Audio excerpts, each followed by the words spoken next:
अस्सलाम वालेकुम बच्चों, क्या हाल है? कैसे हैं आप लोग? उम्मीद करता हूँ बिल्कुल ठीक हो गए। अच्छा, सबसे पहले तो सब बच्चे खामोशी। सर इधर देख लें। एक जो इम्पोर्टेंट चीज जो मैं आप सबको बताना चाहता हूँ, जो कि इस दफा मैं पोर्टल पोर्टल पे इंशाल्लाह जब आप लोग अब जो है, जाहिर सी बात है कोशिश कर रहा हूँ कि आप लोगों के पोर्टल को जितना आसान किया जा सके किया जा सके। अब पोर्टल के अंदर लेक्चर नंबर के साथ साथ ये सवाल भी होगा 15, 16 और 21 भी, तो आपको ये नजर आ जाएगा। और उसके साथ साथ एक और चीज की मैं कोशिश कर रहा हूँ कि एक तरीका ये होता है कि मैं वीडियो को ही तोड़ दूं क्वेश्चन वाइज, बट मुझे उसमें एडिटिंग के लिए भी थोड़ा सा ज्यादा टाइम हो जाता है। अगर जूम के थ्रू सिर्फ आपको सिर्फ जूम की रिकॉर्डिंग दें तो मेरे लिए बहुत आसान है। लेकिन फिर वो जाहिर सी बात है, और फिर एक हो सकता है कि आपको IFRS 9 के अंदर 100 लेक्चर मिले, तो आप देखते ही आपकी हालत है। तो उसके लिए मैंने कल ये निकाला है जिसमें आप लोग भी चाहें तो अपनी राय दे सकते हैं। फिर जैसे यूट्यूब में होता है ना टाइम स्टैम्प, इस टाइम पे जाओ तो डायरेक्ट इस कॉन्सेप्ट पे पहुंच जाओ। तो इसके लिए हम आपको प्लानर दे देंगे टॉपिक वाइज, जिसके ऊपर मैंने लगा दिया इंशाल्लाह कि शुरू के इसमें लिखा हुआ होगा क्वेश्चन नंबर 1 15 मिनट तक है, 12 मिनट से क्वेश्चन नंबर 2 है। तो इंशाल्लाह इससे उम्मीद है कि आप लोगों को आसानी, नहीं तो मैंने कहा अगर मैं सवाल के हिसाब से चीजों को तोड़ूंगा ना, तो आप IFRS 9 और कंसोलिडेशन में पूरे हो जाएंगे 150 लेक्चर। क्योंकि मुझे याद है इसी जमाने में ऑडिट के एक टीचर ने सबसे के आपको इंस्ट्रक्शन प्रोसीजर को तोड़ दिया था, तो बच्चा परेशान हो गया कि भाई ये तो 80 लेक्चर आ रहे हैं एक टॉपिक के, तो वैसे ही डर जाते हैं। समझ रहे हैं सर? तो मेरे हिसाब से कॉन्सेप्ट लिखा हुआ डिस्क्रिप्शन पे, या क्वेश्चन नंबर और कॉन्सेप्ट और टाइम स्टैम्प हो, ताकि आपको जब अकेले में पढ़ना हो गया आपको देखना क्वेश्चन नंबर 6 का एक दफा फिर से देख लो, जो डायरेक्ट वहां पे पहुंच जाए, बजाय इसके कि मैं इसको तोड़ूं। ठीक है सर जी बेटा, ये सब बच्चे तमाम बच्चों के लिए, सब जो पोर्टल पे बेसिकली जो होगी ना हमारी पोर्टल के ऊपर ये होगी। चले सर, आ जाते हैं IFRS 5। कुछ क्लासेस की रह गई तो इंशाल्लाह उसको हम अच्छे से कवर करते हैं, और हमने कहा अब तक जो बातें होंगी सबसे पहले रिवाइज करेंगे। ऑब्जेक्टिव आप सबको क्लियर है। और हमने कहा सर इसके बारे में हम आए थे और हमने कहा था non current asset held for cell, कुछ ऐसे जिसके स्कोप में नहीं आते, वो कौन से हैं? IS 12 है, IS 40 है, IS 41 है, इंश्योरेंस कॉन्ट्रैक्ट है, लीजेज है, सही, IFRS 9 है, ऐसा ही है सर। फिर मैं और आगे बढ़ा था, और आगे बढ़ते हुए मैंने क्या पढ़ा था कि क्लासिफिकेशन क्राइटेरिया 5 बातें पूरी हो जाए इमीडिएट सेल की कंडीशन में, और दूसरा सेल आपकी हाईली प्रोबेबल हो, और एक्टिव मार्केट हो, मैनेजमेंट की कमिटमेंट हो, और हमने का रेयर चांसेस ऑफ रिवर्सल हो। फिर हम आगे गए थे और हमने पढ़ा था कि जब IFRS 5 में लेकर के आ रहे होगे तो मेजर करोगे lower of carrying amount less fair value less cost to sell, और आपने कहा जब आप पहले तो उस स्टैंडर्ड के हिसाब से IFRS 5 में पास कैरिंग अमाउंट और fair value less cost to sell में मेजर करोगे। फिर हमने कहा था जिनके ऊपर मेजरमेंट एक्सेप्शन है ना, उनको क्लासिफाई तो करोगे, नाम तो दोगे, non current asset held for cell, जैसे कल की क्लास में हमने पढ़ा, बस उनकी मेजरमेंट उनके हिसाब से होगी। वो गणेश इमारत में रहे तो तुम्हारे साथ रहे, लेकिन हमारा कमरा AC वाला है, सही है सर। मैं आ तो गया हूँ फर्ग्यूसन सेक्शन B में या किसी भी फर्म में, लेकिन मैं तुम्हारी तरह ख्वारी नहीं करूंगा, लेट सिटिंग नहीं होगी मेरी, सही है सर। फिर आगे बढ़े तो ये कहता है नाम तो लूंगा, काम अपना करूंगा, सही है सर। फिर और आगे बढ़े, और आगे बढ़ते हुए हमने क्या पढ़ा? हमने पढ़ा कि सर अगर इंपेयरमेंट हो जाती है तो IFRS 5 हमें इजाजत देता है। क्या इजाजत देता है मेरा बच्चा, जल्दी से बताएं। वो कहता है वो कहता है कि भैया इंपेयरमेंट को आप रिवर्स कर सकते हो, IFRS 5 वाली भी और उससे पहले वाली भी। रिवर्सल करते वक्त इसने हमसे एक इंपॉर्टेंट बात का कहा कि अगर रिवर्स कर रहे हो तो रिवर्सल के टाइम पे लोअर ऑफ वाला रूल याद रखना। वो क्या था? रिवर्सल के वक्त should not exceed lower of historical cost. Historical cost क्या होती है? Carrying amount had asset never been impaired, और हमने कहा कि fair value less cost to sell. Sir फिर और आगे बढ़े थे, और आगे बढ़ते हुए हमने क्या कहा था? हमने कहा था कि अगर रीवैल्यूएशन मॉडल में इंपेयरमेंट होती है तो उसमें भी आपको लोअर ऑफ वाले रूल में वो अमाउंट लेनी है जो कि लास्ट उसकी कैरिंग अमाउंट थी रीवैल्यूएशन के टाइम पे। फिर हमने कहा था कि सर IFRS 5 से वापसी जाना चाहते हैं तो उसने हमें इसका भी उसूल बता दिया, वापसी लेकर जाना, लेकिन जाने से पहले एक वर्किंग कर लेना। वो क्या थी? लोअर ऑफ हिस्टोरिकल कॉस्ट और रिकवरेबल अमाउंट। सर फिर हम और आगे बढ़े, और आगे बढ़ते हुए पिछली क्लास में हमने पिछली से डिस्पोजल ग्रुप हमने कहा सर ठीक डिस्पोजल ग्रुप और डिसकंटिन्यू ऑपरेशन थोड़ा सा फर्क है, सुनिएगा। डिस्पोजल ग्रुप एक पूरे सेगमेंट का प्रोसेस बेच रहा हूं। सुजुकी ने कहा कि हम जो है अपना शीट मेटल बनाने वाला कंपोनेंट बेच रहे हैं, हम अपना स्टीयरिंग बनाने वाला ये हो गया डिस्पोजल ग्रुप। डिसकंटिन्यूड ऑपरेशन पूरा सेगमेंट बेच रहा हूं, कोई किसी एक लोकेशन में धंधा बंद कर रहा हूं, ये क्या हो जाता है डिसकंटिन्यूड ऑपरेशन। याद रखें सर अकाउंटिंग में मसला नहीं है, लेकिन जिसको मैं डिसकंटिन्यूड ऑपरेशन बोलता हूं उसके मुझे डिस्क्लोजर देने पड़ते हैं, अलग से पीएनएल डिस्पोजल ग्रुप के शो करने नहीं पड़ते। सर फिर मैं और आगे बढ़ा था और मैंने क्या पढ़ा था जरा जल्दी से मुझे बताएं। हमने पढ़ा था नहीं सर, उससे उससे पहले हमने एक्सेप्शन वाले सवाल किए थे कि अगर मेजरमेंट एक्सेप्शन होती है, हमने इन्वेस्टमेंट प्रॉपर्टी के सवाल किए। कौन कौन से किए? क्वेश्चन नंबर 13 और 14, और उसमें हमने क्या पढ़ा था जरा जल्दी से बताएं। हमने पढ़ा था कि सर फेयर वैल्यू मॉडल और नहीं, हमने कहा अगर कॉस्ट मॉडल है इन्वेस्टमेंट प्रॉपर्टी का तो same treatment fair value model के अंदर IFRS 5 में आकर भी लोअर ऑफ वाली वर्किंग पे मेजर। फिर हम और आगे बढ़े थे और हमने कहा कि जो है CGU का हमने कॉन्सेप्ट पढ़ा था, कैश जनरेटिंग यूनिट। क्विकली बता देता हूं, स्मॉलेस्ट ग्रुप ऑफ हमने कहा इसके पीछे का बैकग्राउंड याद है सबको, CGU क्यों आते हैं? क्योंकि हमने कहा बाज मर्तबा एक इंडिविजुअल एसेट का वैल्यू न्यूज निकालना बहुत मुश्किल है, केएनएस नहीं निकाल सकता कि इस टेबल का, इस जो है कुर्सी का, शायद ये लैपटॉप हो, ये कुर्सियां हो, ये जो चीजें लगी हुई एसी है, इनकी अकेले वैल्यू न्यूज कैसे निकलेगी? मतलब नहीं निकाल सकता ना, कैश कितना कमाएगा। तो केएनएस कहता है एक काम करते हैं ग्रुप, हाँ ये पूरा जो हमारा ईआर है, ईआर का रूम है, इसकी हम एक साथ निकाल लेते हैं क्या, वैल्यू इन यूज। तो इसलिए कॉन्सेप्ट आया CGU। इसके अंदर हमने पढ़ा केएनएस के लिए ER is a CGU probably, सही है। यूनिलीवर के लिए हमने पढ़ा 4 सेगमेंट्स में काम करता है, होम केयर थे, पर्सनल केयर थे, फूड्स और रिफ्रेशमेंट्स। रिफ्रेशमेंट्स के अंदर टी और आइसक्रीम। हमने कहा जो आइसक्रीम है ना उसके अंदर वॉल्स के अंदर जेट स्पॉट, फीस्ट, कॉर्निटो, तो जेट स्पॉट एक CGU है। CGU का मैंने अपनी डेफिनेशन क्या बताई थी स्टैंडर्ड को छोड़ के, सब बंद कर दो ये बोलेगा अकेला मैं कमा कर दूंगा, सब बंद कर दो ये कहता है मैं अकेला, यूनिलीवर कहता है पूरी कंपनी को ताला लगा दो, जेट स्पॉट अकेला कैश ला कर देगा। इसको हम क्या कहते हैं, CGU। यहां तक हम क्लियर है sir?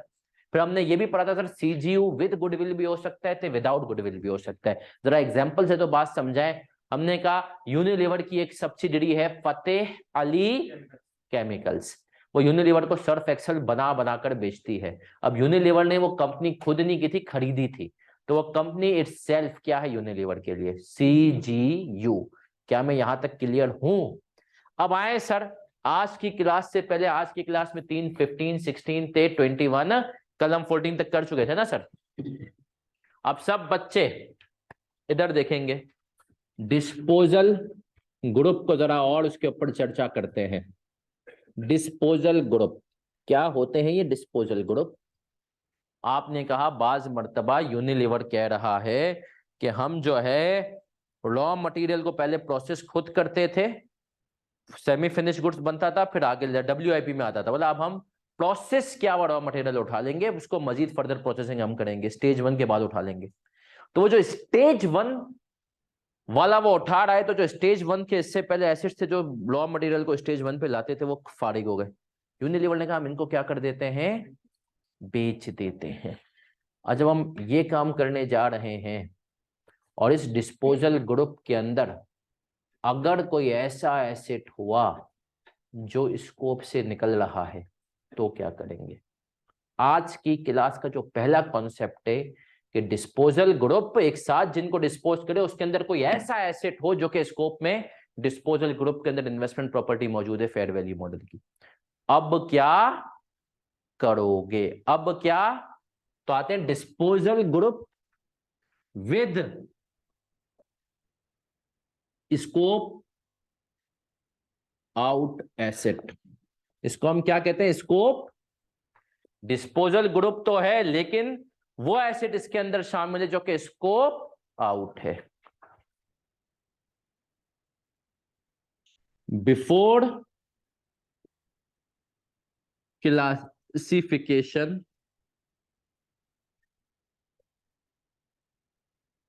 Major all assets as per their relevant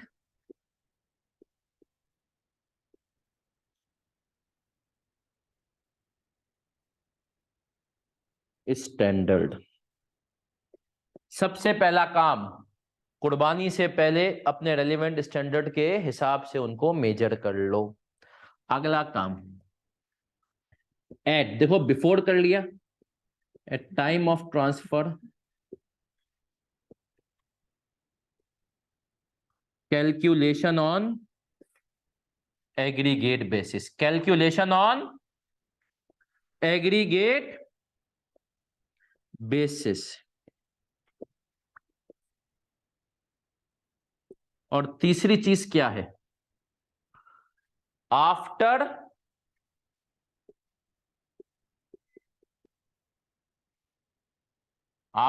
transfer scope out asset will be measured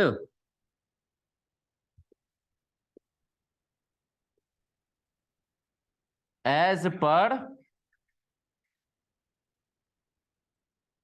its own standard।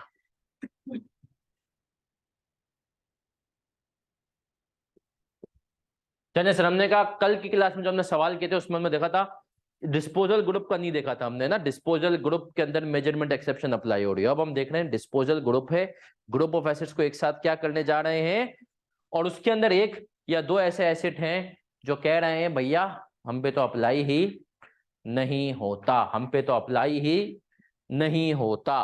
Clear है मेरा बच्चा?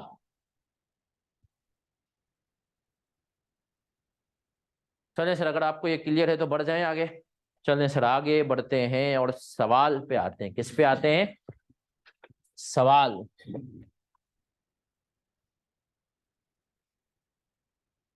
ओ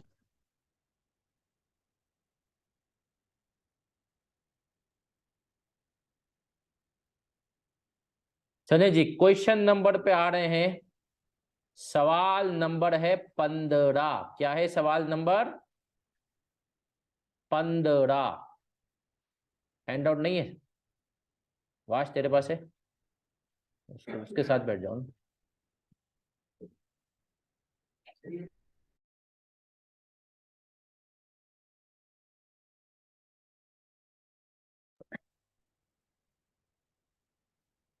चलें प्यारा प्यारा बच्चा,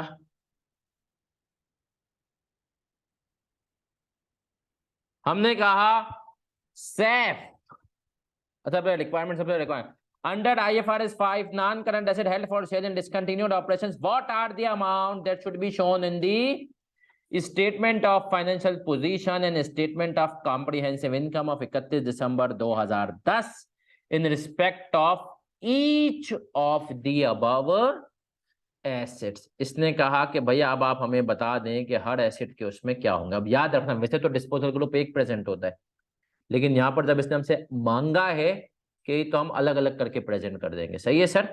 तो अब आ जाए सर, ये चीज बहुत इंपॉर्टेंट है, आप लोग ये ईच वीच नहीं पढ़ते और एग्जामिनर मुस्कुराता है। आ जाए जी, फिर आते हैं। Saif limited decided to dispose the following group of assets in a single transaction on 31 December 2010। All the criteria for classification under IFRS 5। अच्छा एक मिनट में हैंड आउट वो कर लूँ, स्क्रीन शेयर कर लूँ, लिख जाए बच्चों, मैं स्क्रीन शेयर करना भूल गया। Question number 15, Saif limited decide to dispose of the following group in a single transaction on 31 December 2010। all the criteria for classification under IFRS 5 were met on that date। carrying amount of the assets as on 31 December 2010 are as follows। amount in machinery, factory, building, investment property on 31 December 2010 fair value of investment property was rupees, and the fair value less cost to sell of the disposal group was 11 million. अब सब बच्चे बड़े गौर से सुनेंगे। सब बच्चे किससे सुनेंगे? हम डिस्पोजल ग्रुप को उठा के पूरे का पूरा डाल रहे हैं। अच्छा सर, अब एक और छोटा सा काम भी कर लेते हैं। क्या काम करते हैं sir?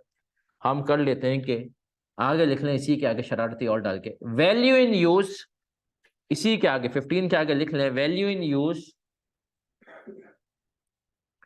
Of disposal group was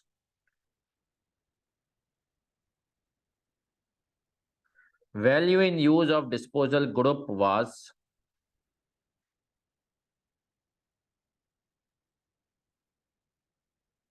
12 million। Value in use क्या थी? 12 मिलियन थी। वैल्यू इन यूज क्या थी? 12 मिलियन पूरे ग्रुप की। अब सब बच्चे इधर देखेंगे, इसी रूल को हम अप्लाई करेंगे। पहला रूल सब बच्चे देखें।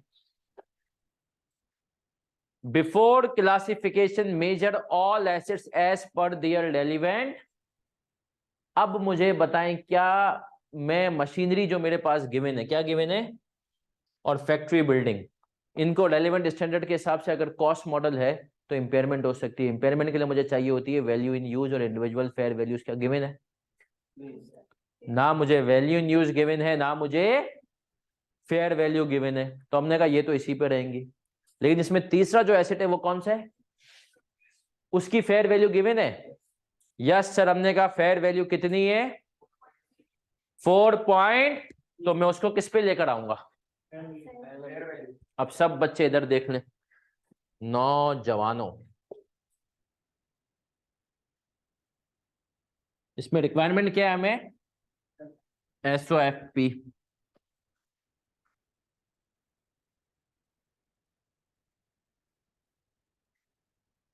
SOFP पे हमने कहा तमाम एसेट्स को समझाने के लिए हमने कहा आएंगे तो ये करंट एसेट में, और करंट एसेट में डिस्पोजल ग्रुप के अंदर आएंगे। लेकिन डिस्पोजल ग्रुप के हमने कहा ब्रेकअप कर लेते हैं। क्या सर? मशीन,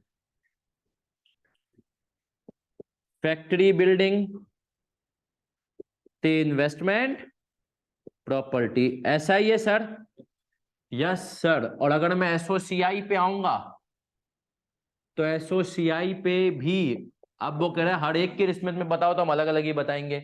हम बोलेंगे भैया इंपेयरमेंट लॉस अगर कोई आ रहा है तो मशीनरी और हमने कहा हो सकता है इन्वेस्टमेंट प्रॉपर्टी का भी आज। और हमने कहा अगर फेयर वैल्यू गेन लॉस आ रहा है वो आपको अलग बताना है। ऐसा ही है? और फेयर वैल्यू गेन लॉस किस पे आएगा? अब सब बच्चे, ये तो मैंने एक्सट्रैक्ट बना लिया, अभी कॉपी नहीं है। सबसे पहला काम हमने कहा हर एसेट को हमें लेकर के आना है उसके रेलेवेंट स्टैंडर्ड के हिसाब से। मशीनरी और फैक्ट्री बिल्डिंग को क्या इस सवाल में मैं लेकर आ सकता हूं? नहीं सर। तो हमने कहा सबसे पहला काम हम रिकॉर्ड करेंगे carrying amount of disposal group, और वो आने से पहले। तो मशीनरी के अंदर तो कोई शरारत नहीं है, कॉपी नहीं करना है अभी। मशीनरी कितने पे आएगी?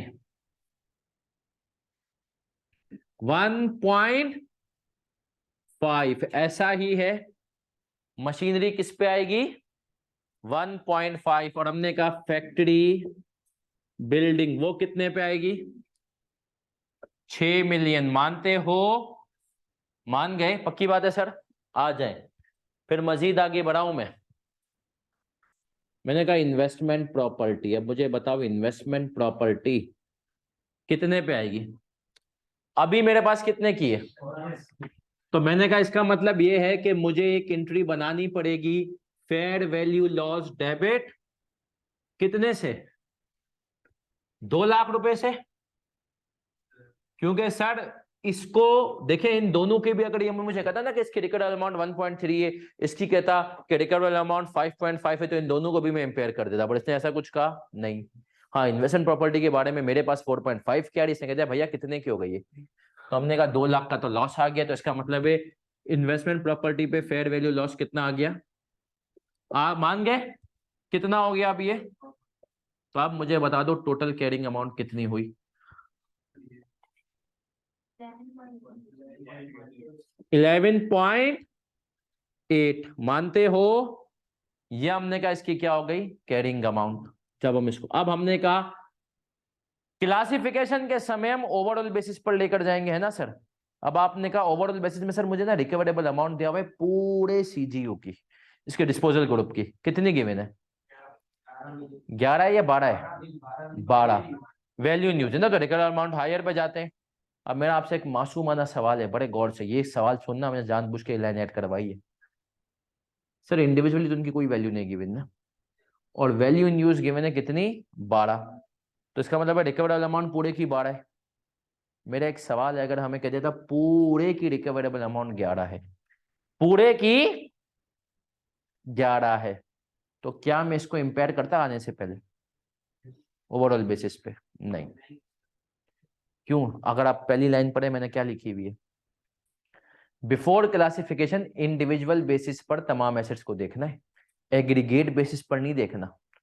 अगर सवाल मुझे करना सबके रिकवरेबल अमाउंट मिला के 11 है तो भी मैं कुछ नहीं करता, क्योंकि बिफोर क्लासिफिकेशन किस पे देखना है, इंडिविजुअल बेसिस पर। आपने इंडिविजुअल बेसिस पर देख लिया।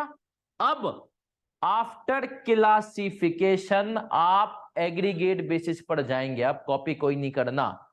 अब हमने कहा भैया हम इसको क्लासिफाई कर रहे हैं किसमें, हमने कहा दूसरी एंट्री बनाएंगे डिस्पोजल ग्रुप डेबिट कितने से,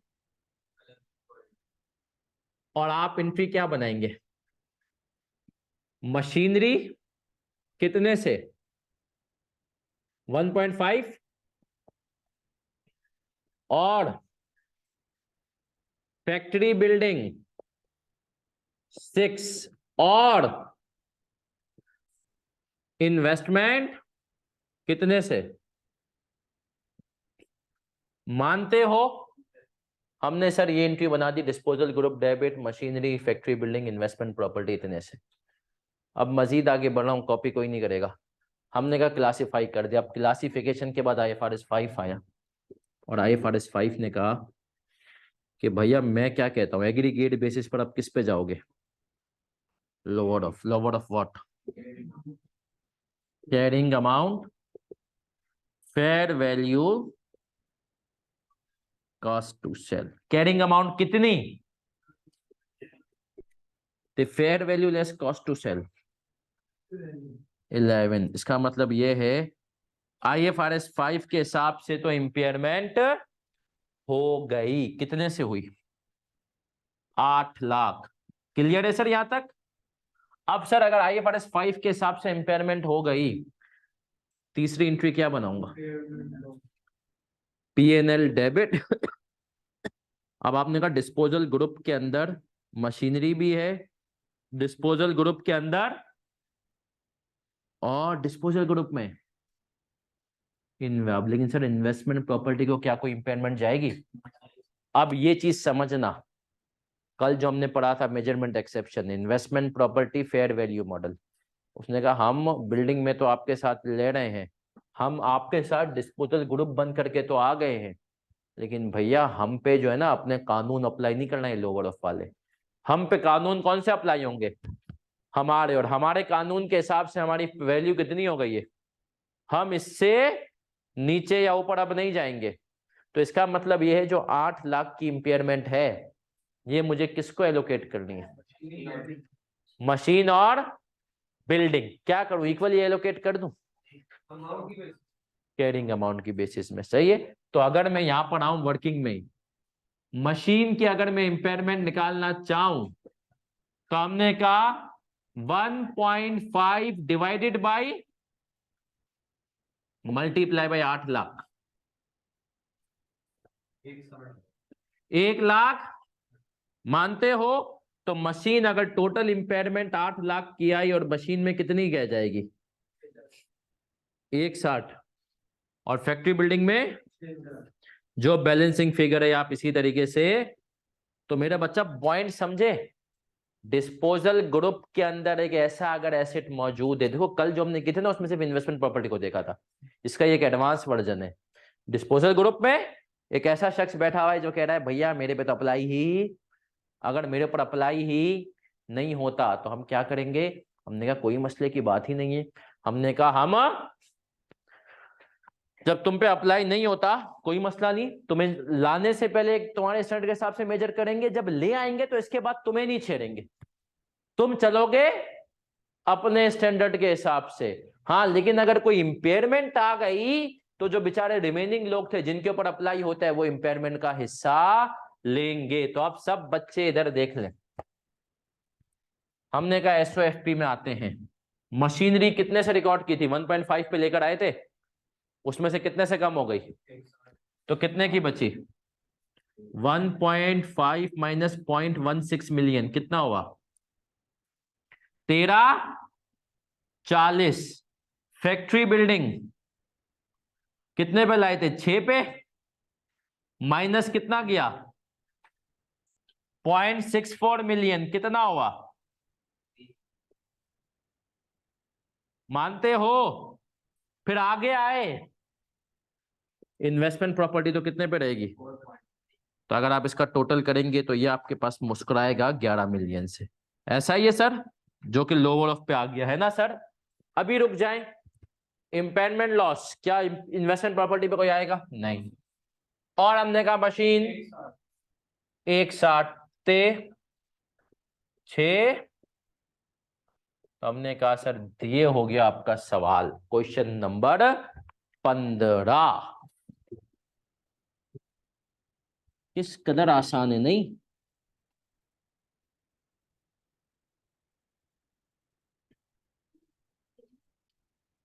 सर एक सवाल आया सब एग्रीगेट बेसिस पर, तो हम इस तरीके से इम्पेयरमेंट लॉस नहीं करेंगे। एग्रीगेट नहीं बेटा, एग्रीगेट बेसिस पर इम्पेयरमेंट नहीं करते। एग्रीगेट बेसिस पर IFRS 5 का क्राइटेरिया अप्लाई होता है।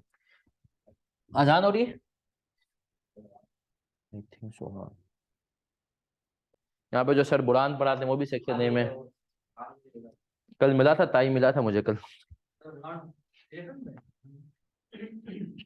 चले सर आते हैं हम।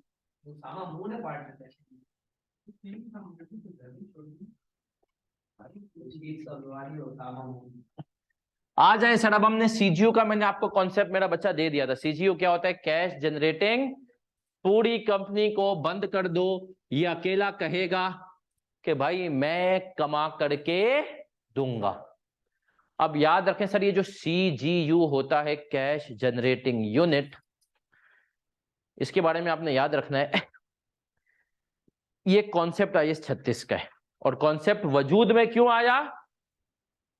क्योंकि सर एक एसेट की वैल्यू इन यूज निकालना मुश्किल काम था। लेकिन सर सीजीयू में भी जो है ना, आप याद रखिएगा, इंपेयरमेंट एलोकेशन सीक्वेंस है। इंपेयरमेंट एलोकेशन की क्या है? सीक्वेंस है। अब उसमें आपको याद रखना है सीजीयू के अंदर इंपेयरमेंट एलोकेशन, सीजीयू के अंदर तो आपको बहुत सारे एसेट्स होते हैं ना, पूरा यूनिलीवर ने का जेड स्पॉट हमारा सीजीयू, उसके अंदर बहुत सारे एसेट्स हैं। अब उसमें इंपेयरमेंट आ गई तो उसमें क्या सीक्वेंस है? पहली सीक्वेंस है, पहले नंबर पे, मतलब इंपेयरमेंट को मैं पहली गोली किस पे चलेगी?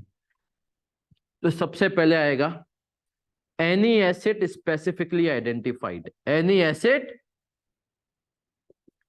भाई पूरा सीजीयू इंपेयर हो रहा है लेकिन एक मशीन फुली डैमेज ही हो गई है, तो वो आ गया एनी एसेट स्पेसिफिकली आइडेंटिफाइड। सबसे पहली गोली किसको लगेगी? कोई एक एसेट जो कि स्पेसिफिकली आइडेंटिफाई हो जाए। आप यूं समझें कि बहुत सारे लोग एक गुंडे के पास फंस गए, उसमें फंसे थे एक आदमी की वजह से। गुंडे ने कहा सबको मारूंगा, बताओ पहले किसको मारू? सबने कहा इसको, इसकी वजह से फंसे। Any asset specifically identified. दूसरी गोली खाने के लिए आएगी गुडविल। गुडविल किसमें होगी? उस सीजीयू में जिसमें गुडविल होता है, सब्सिडी वगैरह। गुडविल पे सर दूसरी गोली क्यों लगेगी? सवाल है लॉजिकली। IAS 38 से मिलता है भाई। क्यों गुडविल क्यों? सर सब्जेक्टिव है, नजर नहीं आता एसेट। क्या है? नजर नहीं आता। स्टैंडर्ड कहता है इसको मार दो, नजर ही नहीं आता। सही है, इसको उड़ा दो। याद है सर, गुडविल हम पढ़ते थे ना IAS 38 में, अपनी कंपनी खुद इंटरनली जनरेटेड रिकॉर्ड नहीं कर सकती तो आती है तो गुडविल, क्योंकि भाई ये नजर नहीं आता, इसको क्या कर दो। फिर हम तीसरे नंबर पे किस पे आते हैं, अदर एसेट्स पे। तीसरे नंबर पर इंपेयरमेंट अप्लाई होगी अदर एसेट्स पे। अब सर ये थोड़ा सा IAS 36 का सिनेरियो है, लेकिन मैं आपको इसलिए दे रहा हूं क्योंकि मैंने कहा ना मैं उस टाइम पे ये आपको करवाने नहीं आऊंगा वापस, तो जो है यहीं पे है, तो आपको पता होना चाहिए कि हाँ सर ये चीज है।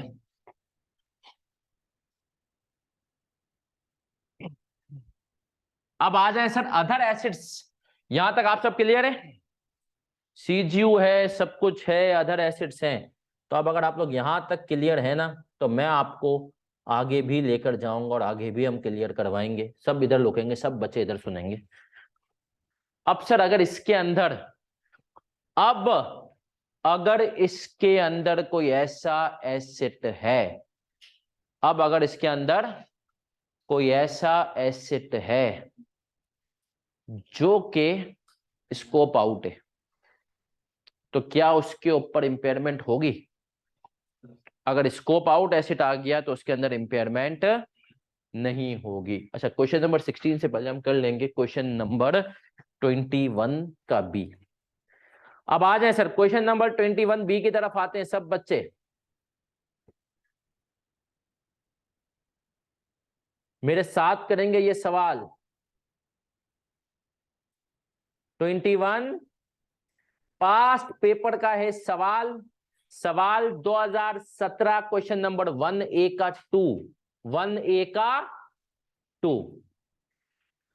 Following details relating to a cash generating unit of Khyber Limited as at 30 June 2017, as at 30 June 2017। अब सब बच्चे आ जाएंगे, कैरिंग अमाउंट इनकी कितनी है, 22 ते 15 ते 95 ते 20 22। अब आ जाए सर इसके अंदर 8। सर बिल्डिंग रीवैल्यूएशन मॉडल, इसके ऊपर IFRS अप्लाई होता है, होता है। मशीनरी कॉस्ट मॉडल अप्लाई होगा, इक्विपमेंट अप्लाई होगा, यस सर। लाइसेंस होगा।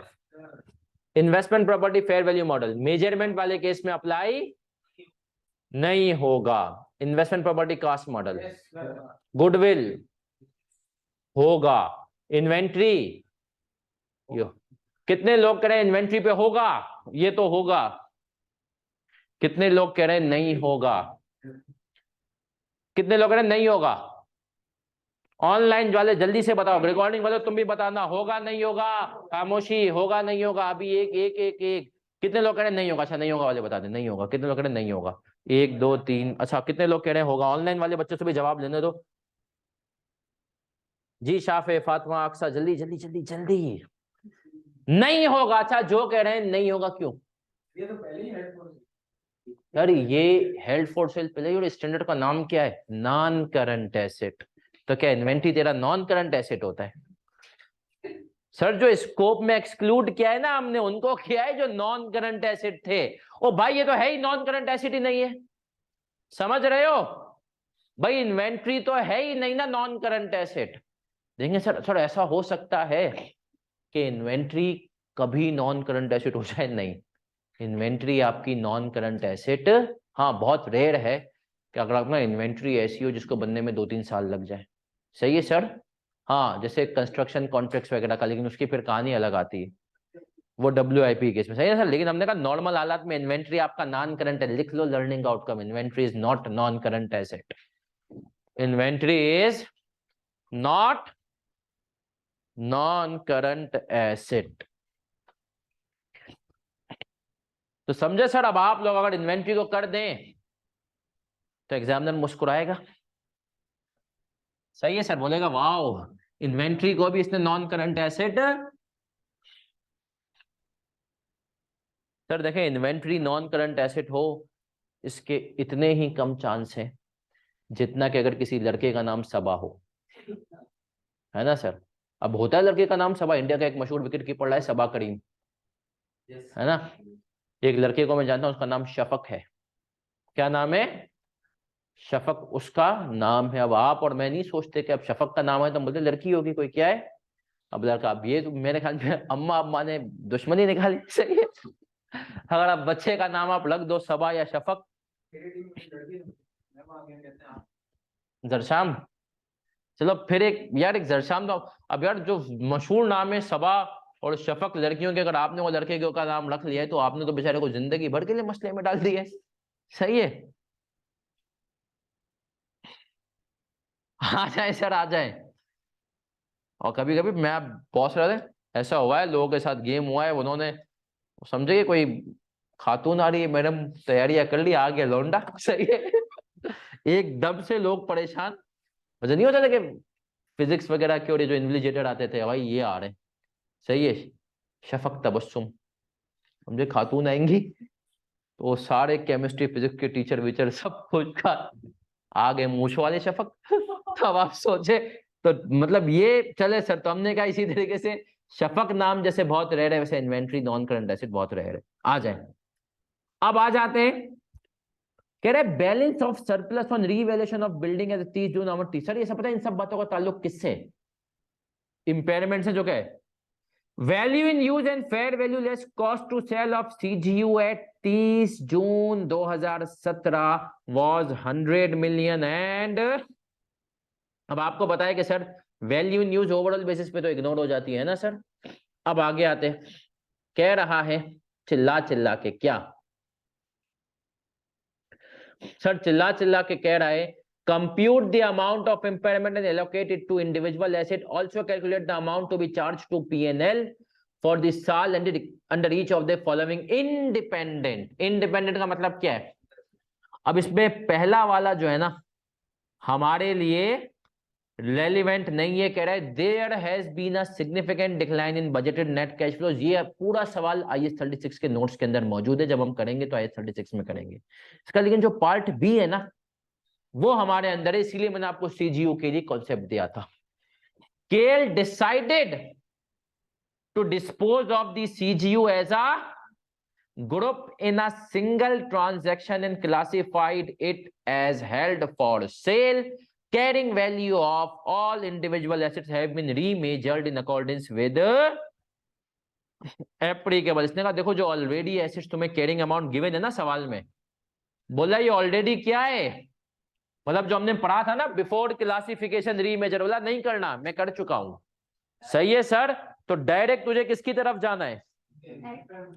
इम्पेयरमेंट। अब सुनना सर, यहां पर इम्पेयरमेंट में सिर्फ ये चीज याद रखना तुम्हें, ये रूल, कोई ऐसे स्पेसिफिकली वो गोली खाएगा। फिर अब अदर एसेट्स में भी कौन से, जो कि आपने कहा इसमें लिख लो excluding scoped out, excluding scoped out.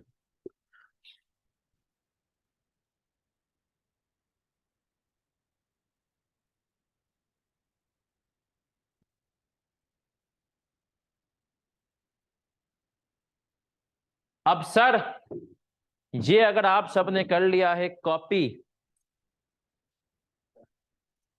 तो अब हम इस पे आते हैं।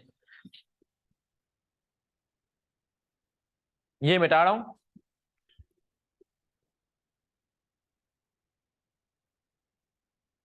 21B विंटर 2017 का सवाल है, जब तुम स्कूलों में या कॉलेज में थे, कॉलेज में थे स्कूल में थे?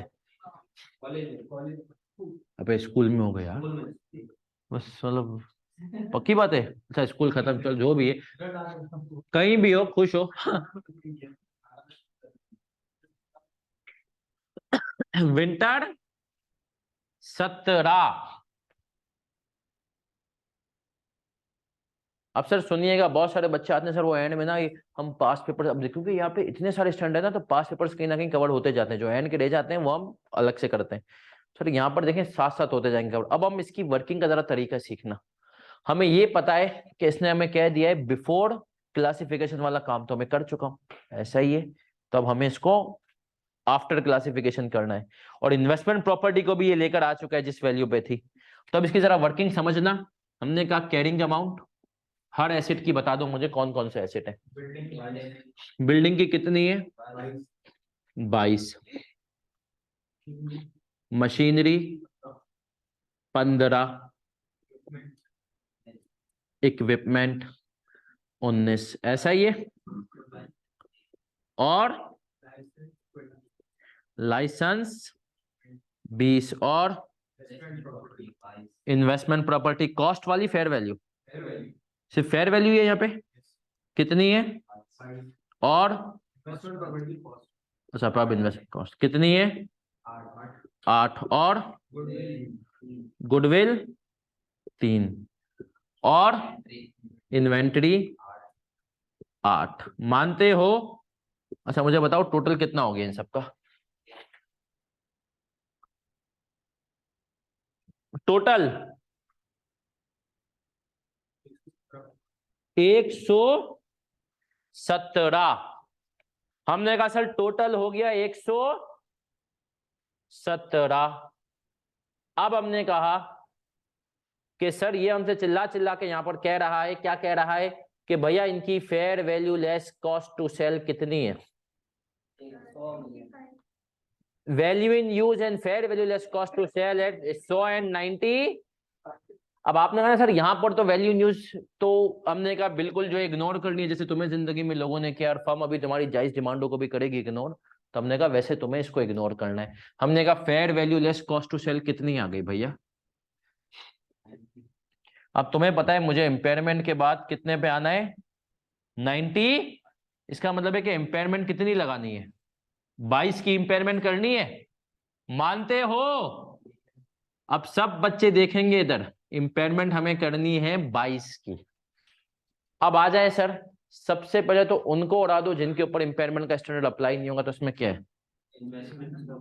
इसके ऊपर तो होगा नहीं, तो ये मुस्कुराते हुए 22 से ही आएगा। इस पे होगा? नो। ऐसा ही है।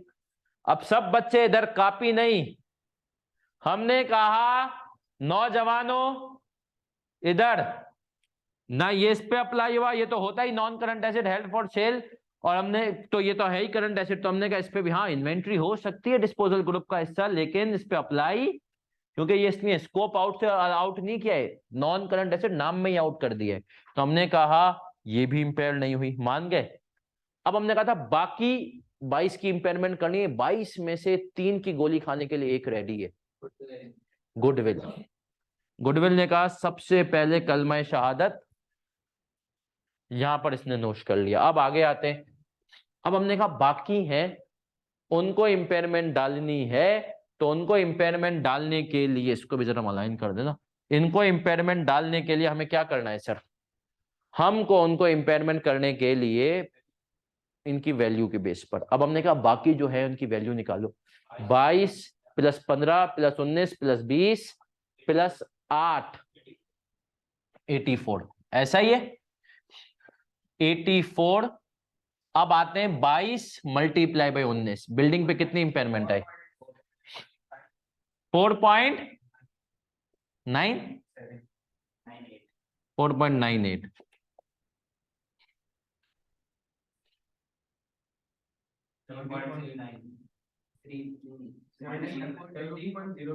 17 इसी तरीके से ये आपने इसका कर लिया 1। अब देखो पेपर में भी यही करना है, तुम लोग पेपर में ना पूरी पूरी वर्किंग करते हो, हिस्टेरिक डाला और हिस्टेरिक डाल के ये, इसीलिए तो पेपर पूरा नहीं होता। याद रखो एफएफआर में कॉन्सेप्ट पूरे हैं, पेपर तूने पूरा कर लिया, इंशाल्लाह पास हो। बच्चा फेल इसीलिए होता है कि पेपर ही पूरा नहीं कर पाता। अब आ जाए 2 15 डिवाइडेड बाई मल्टीप्लाई बाई 19। अब आ जाओ 19 डिवाइडेड बाई 84 इंटू 19, 4 अच्छा अब आ जाओ लाइसेंस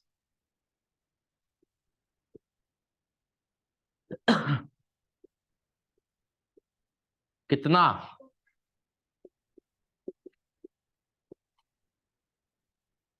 और हमने कहा 8 डिवाइडेड बाई 1. अब जरा जल्दी से इन सबकी वैल्यूज बताते जाओ। 6, 14.7, 16 point, 15 point, 6.19। बाकी तो कोई है ही नहीं ना सर। तो सर ये हो गया आपका सवाल। जब आपने कहा गोली खाई किसने? गुडविल ने। और बाकी आपने कहा सर हमने सवाल कर लिया। तो सर अब आप सुनिएगा, ये मैं कहता हूँ ये हर एक रिस्क एपेटाइट अलग है। जिंदगी में आपने कैसे कैसे रिस्क किए, कैसे कैसे कांड किए, ये आपके ऊपर है ना। अब आपको नहीं पता आप कहाँ कहाँ फंसे हैं। नहीं, मैं पेपर में अगर होता ना, साफ सी बात है, तो मैं इसकी और इसकी वर्किंग कराता ना, इन तीन की वर्किंग नहीं बताता। मैं इन तीनों की वर्किंग, मैं यार इसी तरीके से तो है। हाँ बहुत होता ना, तो मैं यहाँ पर तीनों पे एक साथ डालता है और लिख देता सेम एज कंप्यूटेड 1 और 2। क्यों भाई? पेपर में देखो, मेरा एक मानना था, एक ईमान था, और मैं चाहता हूं तुम्हारा भी ये ईमान बन जाए। पूछो क्या? कि यार तुम्हारा चेकर पढ़ा लिखा है, वो खुश होगा, करे तेज आदमी है, बोलेगा सही है यार, उसके पास देखो आंसर होता है, उसके पास ये फिगरें होंगी भाई। समझ रहे हो सर? उसके पास ये फिगरें होंगी। तो अगर मैं 1 और 2 की वर्किंग कर रहा हूँ, 3 की नहीं कर रहा हूँ, 4 की नहीं, मैं हाँ, लेकिन अब मैंने कहा ना, ये एक हर एक का एक रिस्क लेने का होता है। अब पेपर में आपको लगे डर, आप बोले नहीं नहीं मैं तो सबकी करूंगा, तो कर भाई।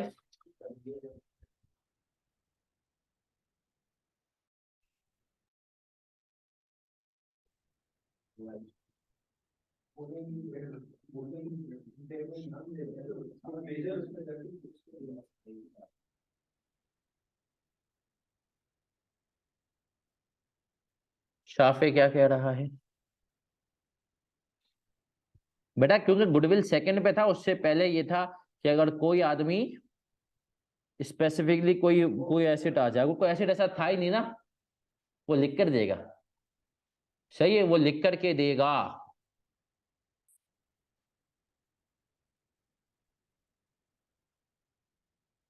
एक और एफएफआर के अंदर एक और चीज का ख्याल रखिएगा कि काफी सवालात आपकी जो, क्योंकि मैंने कहा ना स्टैंडर्ड बुक सभी लोग पेपर देकर आ गए होंगे, तो अभी जब क्लाइंट्स पर जाओ ना, देखो ना किसी ने एफएफआर का पेपर दिया हुआ है, अभी नहीं मांगना बुक, क्योंकि अभी मांगोगे ना थोड़ा सा अजीब, नहीं नहीं दोस्ती है ताकि तूने अभी से वक्त दे दो, सही बोलेगा चल भाई। हाँ, लेकिन जब थोड़ा सा हो जाए और रिजल्ट का समय करीब आए, इवन बल्कि रिजल्ट भी आ जाए, रिजल्ट आए ना, तो रिजल्ट के आते ही और बच्चे का तुम्हें पता चल जाए इसका एफएफआर पास हो गया, सीनियर का, उसको मांग लेना जिस, मतलब सर बहुत बहुत मुबारक हो, मुझे बुक वो स्टैंडर्ड दे देना। हाँ हो सकता है वो तुम्हें बोले कि मैं MSA 1 में यूज करूंगा, तो फिर तुम्हारे लिए वो बंदा अच्छा है जिसका एफएफआर तो पास हो, ऑडिट पास ना हो। समझ रहे हो? और किसी ने एफएफआर ऑडिट पहले अटेम्प्ट में दे दिया, लेकिन मजाक कर रहा हूँ, बट MSA 1 में इतना काम नहीं आता, लेकिन फिर भी लोग लगते हैं सेफ साइड के लिए। बट फिर भी देख लीजिएगा, अगर आपको कोई लगता हो जिसने अभी ऑडिट की अटेम्प्ट ही ना दी हो, अगली अटेम्प्ट में दे रहा हूँ, तो उससे तो आप स्टैंडर्ड मांग सकते हैं। तो जरा देख भाल के, सही है सर, तो आप उससे स्टैंडर्ड मांग लें और कहते हैं मैं आपको वापस दे दूंगा, क्योंकि लोगों को ख्वाहिश होती है कि मैं स्टैंडर्ड को क्वालिफाई होने के बाद भी रखूं। सही है यार, एक बात बताऊं मैं, इस लेवल पे ले लो। वजह यह है कि आज के जो दरिंदा बन रहा है ना आहिस्ते आहिस्ते जाके, और हो सकता है आपके अटेम्प्ट वैसे जिनके दिसंबर 23 है, जून 23 वाले नहीं, उनके अटेम्प्ट तो है ही कंप्यूटर बेस्ड। अब लेकिन इस कंप्यूटर बेस्ड के अंदर भी एक अच्छा, अभी एक इसमें भी एक बहुत बड़ा रिस्क है, सुनिएगा। अगर कंप्यूटर बेस्ड है और मैं अगर कंप्यूटर बेस्ड अटेम्प्ट करवा रहा हूँ, और अब उसके लिए पता नहीं ना इनका इन्विजिलेशन सिस्टम क्या होता है, रिमोट प्रोक्टरिंग करेंगे किस तरीके से उधर, उसमें एक चांसेस है कि अगर IFRS मेरे पास हार्ड फॉर्म में है, तो मैं तो उसके अंदर पूरी कहानियां लिख दूं, अपनी चीटिंग कर दूं। तो ये थोड़ा सा भी चीजें वेग हैं। सही है सर? तो ये भी है। तो हमने कहा सर नहीं, देखें इस बेटा CB पेपर के अंदर सबसे बड़ा MCQ वाला, तो जाहिर सी बात है FFR में नहीं होगा, तो देखते हैं क्या होगा। मेरा मानना है अगर ये फुल टाइम सॉफ्टवेयर पे चले गए, तो फिर ये आपको एम्बेडेड होंगे सॉफ्टवेयर के अंदर IFRS, वो आपके लिए ज्यादा अच्छा है। सर्च मार लो। तो अभी खैर ICAP, अभी तो मेरा एस्टिमेशन है जितना इस वक्त शोर मचा हुआ है, और हमने भी ICAP को कहा है कि भाई पहले तुम स्ट्रेस टेस्टिंग कर लो, तुम नहीं देखो कि MSA की बच्चे और FFR के बच्चे बराबर होंगे। MSA 500 बच्चा देता है तो FFR 1200 बच्चा देता है। फर्क देख रहे हो 500 और 1200 में। तो हमने कहा अगर तुम्हारा सॉफ्टवेयर बैठ गया ना तो बच्चे के तो अटेम्प्ट गई। और ACCA में एक दफा ऐसा हो चुका है, पहले जो अटेम्प्ट थे, लेकिन ACCA ने बच्चों के पैसे रिफंड कर दिए। हाँ टाइम, अब ACCA ने कहा भाई क्या करें, गलती हो गई छोड़ दे। CA भी बोला कि भाई ऐसा बोले पैसे ले ले, गलती हो गई छोड़ दो। CA छोड़ोगे? नहीं। क्यों नहीं छोड़ोगे? इतना टाइम लगा लिया तो भाई हो जाता है मिसहैप, नसीब सबके नसीब एक साथ खराब, तो क्या कर सकते हैं। लेकिन इंशाल्लाह देखो, मैं तो ICAP में बहुत प्रोफेशनल लोग हैं, मजाक अपनी जगह, मुझे पूरी उम्मीद है। और अगर उन्होंने कुछ किया तो हम नहीं छोड़ेंगे ना। आपको नहीं पता हम अभी ICAP के ऊपर एक एक चीज के ऊपर कैसे बैठे हुए होते हैं। आपको याद हो एक सवाल हमने किया था, आपने किया था वो ऑप्टिमिज्म वाला, जिसके अंदर उसने जो FAR2 में लीजिस का, इसके अंदर उसने UGR भी कंप्यूट करवा ली थी। उस पर हमने ICAP को कहा, हमने कहा यार तुम खौफे खुदा करो, तुम जो है बच्चों से QT पूछ रहे हो। और वो सवाल तो QT का हो गया यार, तू कह रहा है UGR भी कंप्यूट कर। तो मैंने कहा ये कोई फ्यूचर वैल्यू निकाल। तो मैंने कहा यार देखो ये चीजें नहीं करो। तो ICAP ने उसको रिगार्ड किया, को याद रखो। अभी इस पिछले टाइम के FAR2 के पेपर में एक ICAP ने भंड मारा है सोल्यूशन में, वो भी हमने कहा है। तो ICAP कंसीडर करता है, ऐसी बुरी बात नहीं है। ICAP को इतना बुरा मत समझा करो, थोड़ा सा है, इतना नहीं है। अब आ जाए क्वेश्चन नंबर 16 पे आ जाए। उन्होंने कहा ये अब आप लोगों को पैक करवा दूं, ये स्टैंडर्ड की एग्जांपल है। इसको कोशिश किया गया है कि क्वेश्चन, क्योंकि आप स्टैंडर्ड की एग्जांपल खुद से पढ़ेंगे तो आप मसले में आ जाएंगे।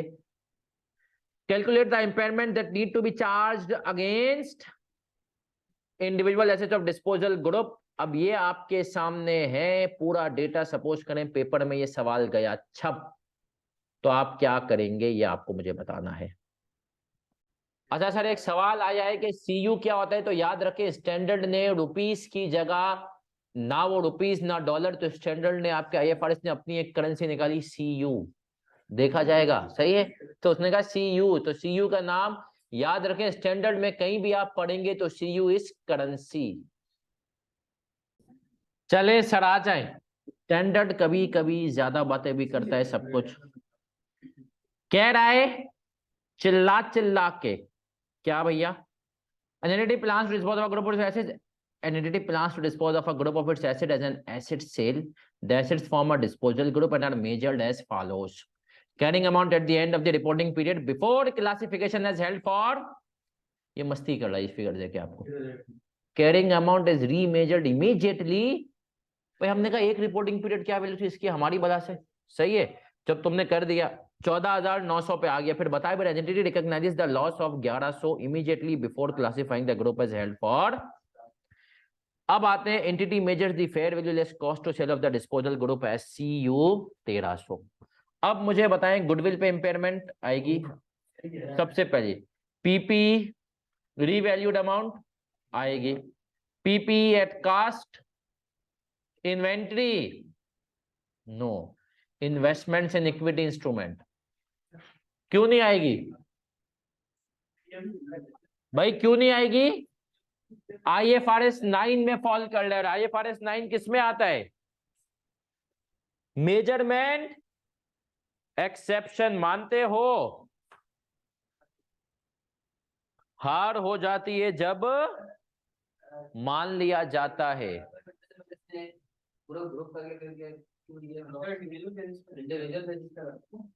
नहीं आप समझ नहीं रहे। इसने कहा कि ओवरऑल मैंने किया तो इंडिविजुअल बेसिस पर ही, और उसके बाद फिगरें ही आई है।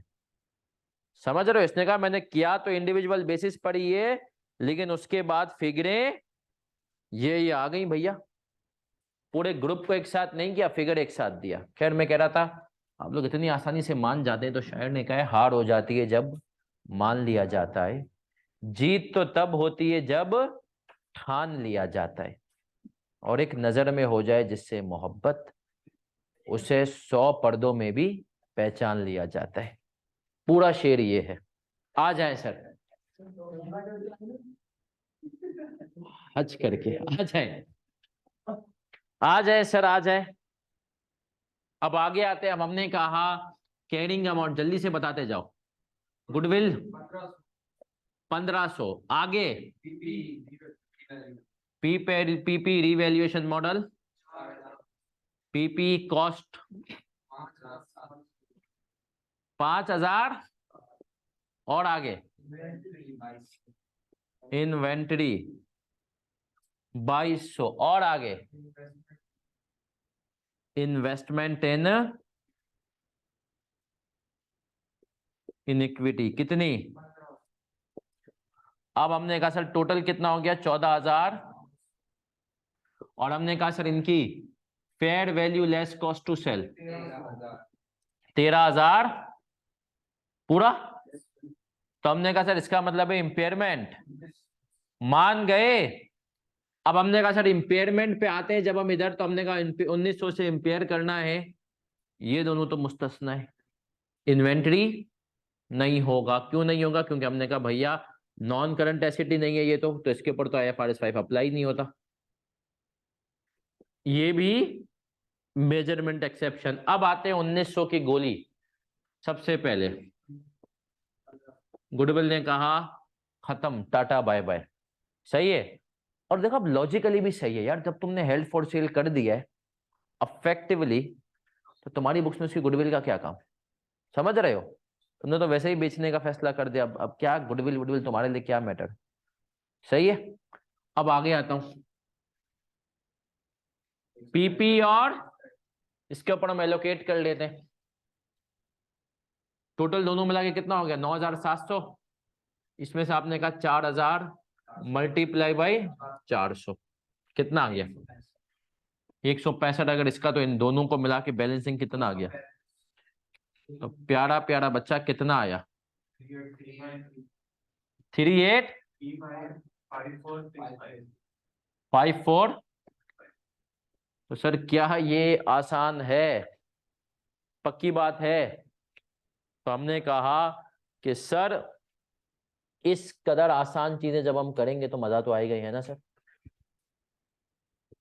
अब सर अगर आप देखें ना, तो आप इस स्टैंडर्ड में एक लंबे उस पे आ गए। कॉन्सेप्चुअली तो आपने माशाल्लाह काफी चीजें कर ली हैं, ऐसा ही है सर, पक्की बात है। तो अब मैं आपको एक थोड़ा सा एक आइडिया दूं डिसकंटिन्यूड ऑपरेशन का, थोड़ा सा। सर देखें डिसकंटिन्यूड ऑपरेशंस क्या होते हैं, कैसे होते हैं, उनकी अकाउंटिंग क्या होती है, इसको जरा सब बच्चों ने सुनना है, समझना है। डिस्पोजल ग्रुप डिसकंटिन्यूड ऑपरेशन, सही है। डिसकंटिन्यूड ऑपरेशन भी देखा जाए तो इसको आप डिस्पोज ही कर रहे हो ना, लेकिन जिसको आप डिसकंटिन्यूड ऑपरेशन, याद है ना, मैं वो एग्जांपल देता हूँ प्रोविजन और एक्रूवल्स। एक्रूवल्स की नेचर प्रोविजन वाली है, लेकिन जिसको तुम प्रोविजन कहते हो उसका डिस्क्लोजर जरूरी है। तो डिस्पोजल और डिसकंटिन्यूड है एक ही चीज, लेकिन डिस्पोजल ग्रुप की अलग से रिक्वायरमेंट नहीं है, डिसकंटिन्यूड की। अब डिसकंटिन्यूड के केस में अब यहां पर सिर्फ एक थोड़ी सी करूंगा, अगली क्लास में लॉजिक दूंगा। स्टैंडर्ड कहता है कि भाई तूने जिसको कह दिया डिसकंटिन्यूड ऑपरेशन, इसका मतलब है इस साल जो इससे प्रॉफिट कमा रहा है, यूनिलीवर ने लक्ष्य को कह दिया डिसकंटिन्यूड ऑपरेशन। तो अगर तो इस साल इससे प्रॉफिट कमा रहा है तो ये शेयर होल्डर को बता दे अलग से P&L के अंदर, उसको हटा दे। नॉर्मल जो तेरा इस साल अभी तूने डिसकंटिन्यू कर दिया है और तूने कहा है कि भैया अगले साल ये नहीं होगा, तो इस साल शेयर होल्डर का हक नहीं कि P&L के अंदर उसको पता चल जाए कि यार इस सेगमेंट को जिसको डिसकंटिन्यू कर रहे हैं उससे प्रॉफिट कितना है ना। ताकि फॉर एग्जांपल अगर तुम अभी हम अगली टोटल प्रॉफिट तुम अगर शो कर रहे हो 5000 और उसमें से एक सेगमेंट जिसका 4000 का प्रॉफिट था उसको तुम अलग से उसको बता दो, तो उसके लिए तो जिंदगी आसान है ना। बोलेगा भाई बाकी तो 1000 ही है, यही तो वो औलाद थी जो सबसे ज्यादा कमानी थी, अब यही माँ बाप से अलग हो रही है, तो घर की तो वाट लगेगी। मतलब इन सेंस समझ रहे हो सर।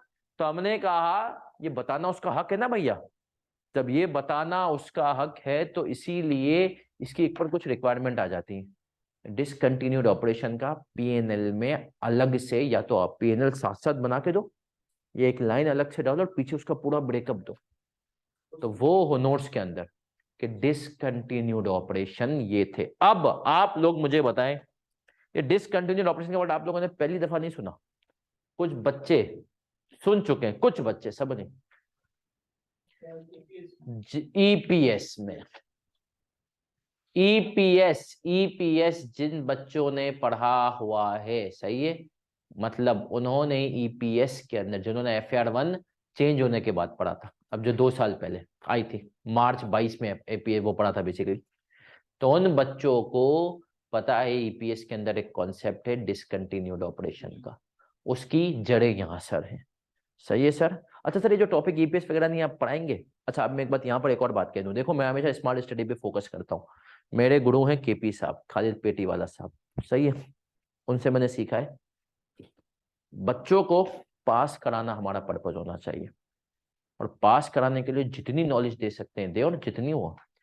अब मैं एक चीज की इतनी उसमें, अब बहुत सारे हमारे दोस्त काबिल एहतराम, और यहाँ पर है ना, आपको पढ़ाते तो नहीं है, FAR 2 वाले पूरे लेक्चर उठा के आपके FFR के पोर्टल पे मार देंगे, जिससे अब आप घबरा रहे भाई यार ये भी बाकी इन्वेस्टमेंट प्रॉपर्टी की इतनी चीजें इसकी, उसमें आपकी हालत टाइट। तो जैसे हम वहां पर एक क्लास रखते हैं FAR 2 में, कि FAR 2 में FAR, इस दफा इंशाल्लाह मैं FFR में रखूंगा FAR 2 एंड FAR 1 इन, और आप बहुत से एग्जाम कंसोलिडेशन में कवर हो जाएंगे। क्योंकि सर मैं आपको, अगर मैंने आपके साथ ज्यादती करनी है, अगर मैं आपको FAR 2 FAR 1 के सारे टॉपिक्स की रिकॉर्डिंग्स दे दूं, क्योंकि सर वो आप यहाँ पर वैसे ही कम है, अभी आपको पता चलेगा कि अभी जो आपकी हालत टाइट होगी ना, आप बोलेंगे सर ये तो मनोज इतना, अभी एक वो शायान बच्चा आया हुआ था जिसके TSA में वो सारे गोल्ड मेडल थे, वो कह रहा था सर सबसे लेंथी पर्चा जो है ना पढ़ने के लिहाज से तो FFR, ये आप नहीं, किसी का बाप जो है ना आखिरी दिन बैठ के सब चीजें नहीं करके जा सकता।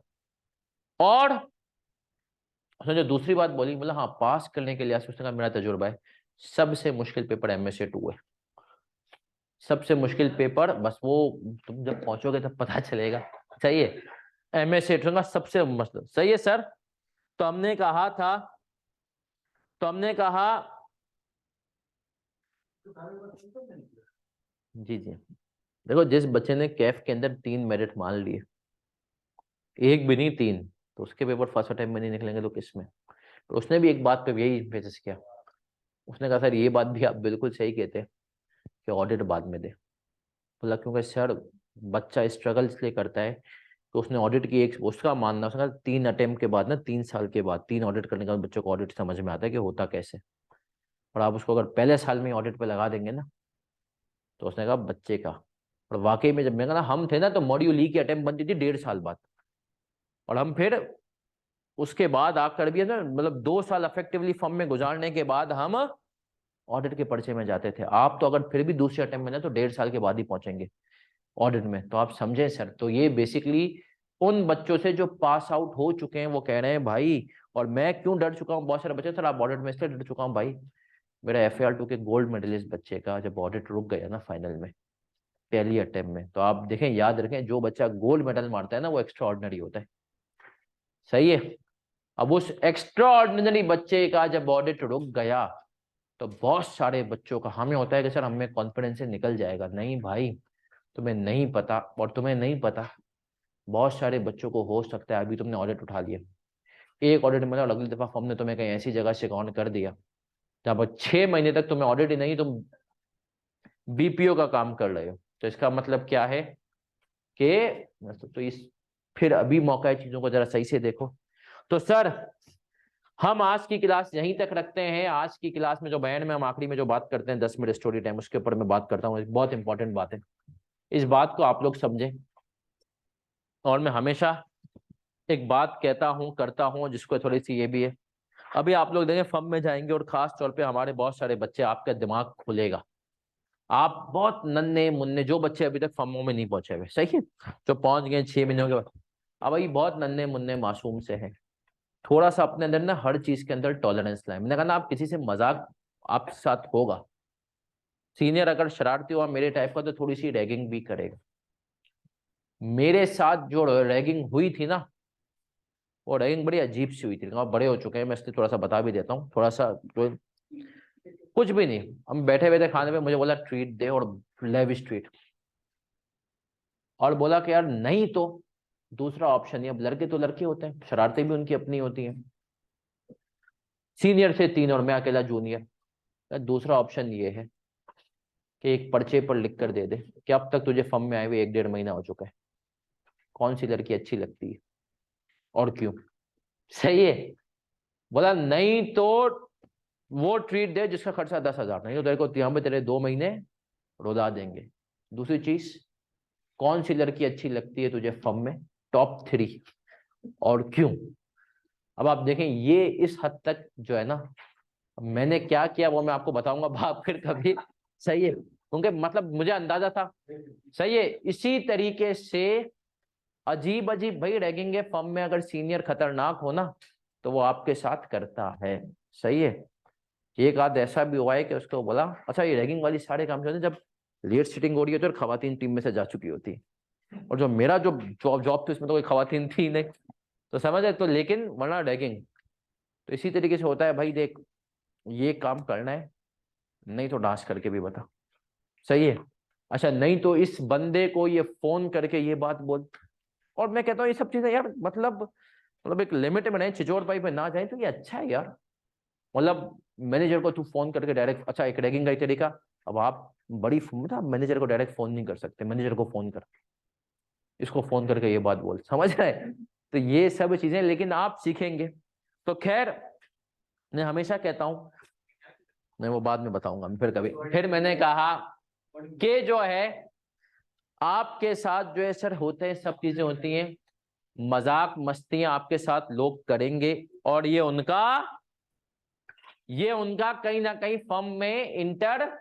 लेकिन मजाक मस्ती में एक चीज याद रखना, जो कि मैं आपको एक इस पे आ रहा था, कि लिमिट्स को क्रॉस नहीं करने देना किसी को भी।